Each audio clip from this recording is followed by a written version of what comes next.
రాజకీయ నాయకులకు ఎవరిని మాయ చేయడానికి ఏ అస్త్రం ఉపయోగించాలో బాగా తెలుసు.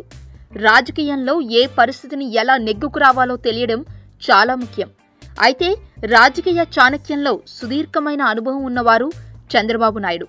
అందుకే ఇప్పుడు ఆయన గత ఎన్నికల్లో తెలుగుదేశం అధికారంలోకి రావడానికి సహకరించి ఇప్పుడు వారి పార్టీ మీద కాస్త కినుకుగా ఉన్న పవన్ కళ్యాణ్ను సునాయాసంగా మాయ చేయగలుగుతున్నారు. ఇటీవలి కాలంలో పవన్ కళ్యాణ్ ప్రభుత్వ వైఖరిని తప్పుబడుతూ లేవనెత్తిన ఉద్దానం కిడ్నీ బాధితుల సమస్యను ప్రభుత్వం చాలా సీరియస్గా పట్టించుకున్నట్లుగా ఇప్పుడు బిల్డప్ ఇస్తున్నారు. ఈ ఏడాది జనవరి ప్రారంభంలో పవన్ కళ్యాణ్ ఉద్దానంలో పర్యటించి అక్కడి బాధితుల కోసం 100 కోట్ల రూపాయలు విడుదల చేయాలని, మూల కారణాలను తెలుసుకోవడానికి ప్రత్యేకంగా ఓ కమిటీని వేయాలని డిమాండ్ చేశారు.